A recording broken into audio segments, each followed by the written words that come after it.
little late to the party for NXT Battleground.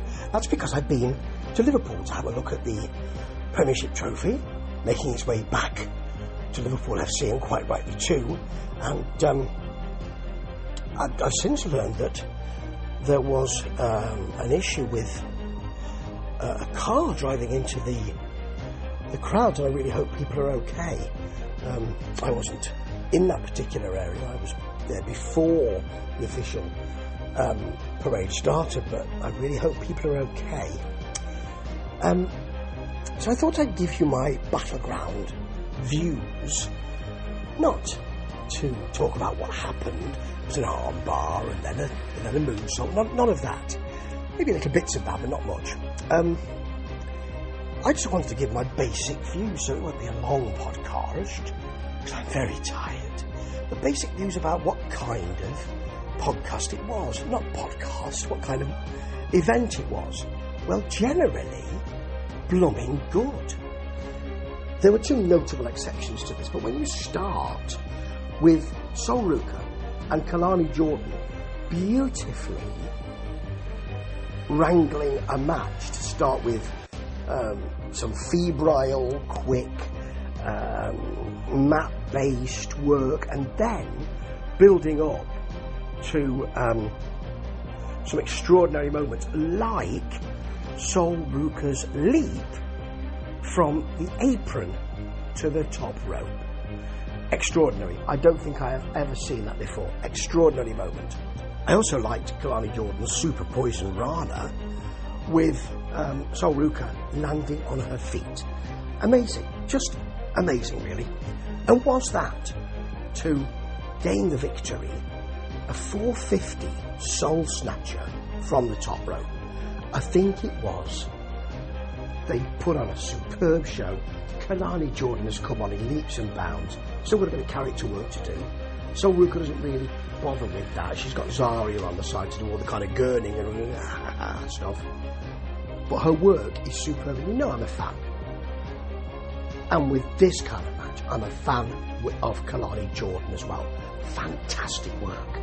Other notable events were that the six-man tag was an absolute bore and a little bit clunky, and I don't see the point of it. Hank and Tank have got to do a lot more than, we're Hank and Tank, we're all hyped up. A bit more than that. And the Culling have got to do a bit more than, we're the Culling, and because we're called the Culling, and because we've got Sean Spears, we're really kind of interesting.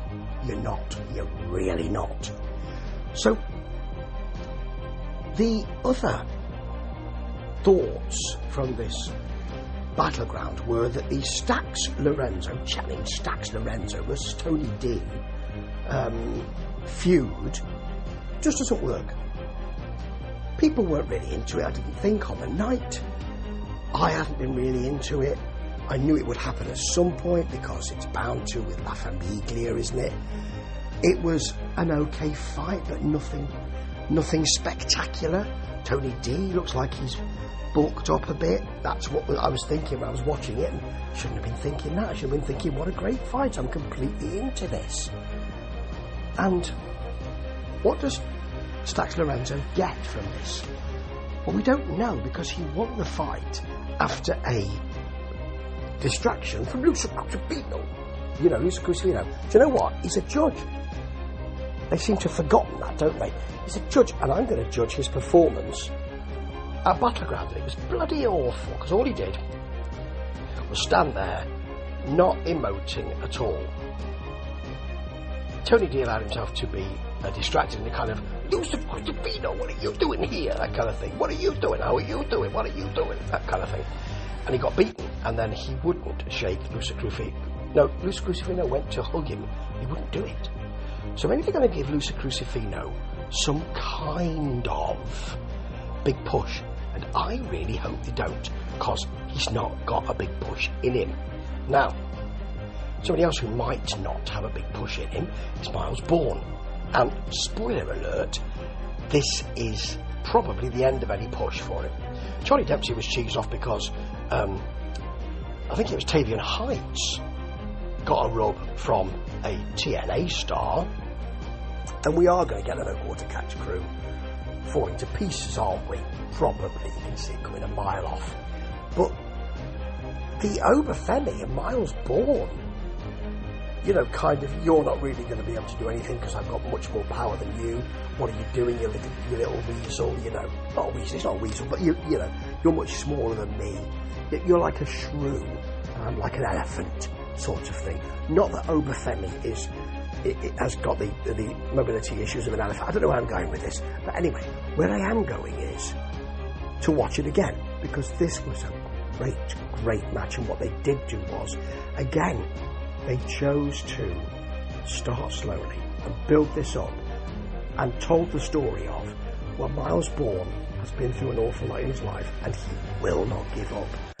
And of course eventually he did, but only because he couldn't get up and he was probably unconscious, or that's what they want us to believe. That was a great fight. And they could do this with PLEs, can't they? NXT. It's just a week-to-week programming which is bloody awful. Now, another great fight which they did the same thing with was Stephanie Vaquer versus Jordynne Grace. They started slowly. I don't mean it was slowly paced. It was actually fast-paced stuff. What I really mean is that they told a story. It cranked up until there were some superb high spots at the end of the fight, but they had earned it by then. For instance, Jordynne Grace's super, what was it? It was a superplex straight into a power slam. It was just great. And Vaquer had to pull something out, which was a corkscrew off the top. Beautiful move. We had a crucifix driver and all sorts of high-octane manoeuvres in this fight, and I loved it. And your main event was Trick versus Joe Hendry. Now, I have an issue with this as well, because it was for the TNA World title, which is around Joe Hendry's waist, and Trick has been positioned as a sore loser. He's never going to get into the Oberfemi title picture. He's had to do a program with Eddie Thorpe, who has now been released, I understand, and he's now looking for the TNA title. So it's almost as if, oh well, you know, if you can't get the main title on NXT, let's give you a different title. But you're probably not going to win it because Joe Hendry is very popular, and actually it's TNA, so we shouldn't. Oh, he won it. Oh, spoiler alert, I forgot to say it. He won it. It was a pretty understandable and expected fight. There's nothing spectacular in it. It wasn't a main event. It was okay. And in the end there was some shenanigans with the belt, and it was brought in. The referee then said, I don't want this belt, I'm taking it away from you, Trick. But then left it on the floor, left it on the mat. It looked ridiculous. There is no way. I mean, usually what you get is referee turns around to put the belt in the corner, and that gives someone the chance to blast that person with a chain assisted punch or a kick in the twig and berries or something like that. But he left it on the mat, which caused Joe Hendry to hit that face first and fall to the Trick shot, the knee. Trick even tried an awful spinneroonie. Terrible. And also, Joe Hendry was looking behind him in a kind of concerned way before he was arguing onto the announce table as if to say, I hope it's there. Is it there? That's not good. Not good at all. I really like Joe Hendry. But why are they doing this? Are they going to have Trick coming to Impact and therefore he'll be off NXT? Is it a way to keep Hendry coming back to NXT, in which case you don't need to switch the belt off him? It smacks of saying, well, I don't really want to cheese Trick off too much. Let's give him a bit of something at least. Oh, go on then, the TNA belt. Because he can't win an actual belt in the WWE, can he? So let's just do that. It makes Trick look a bit foolish.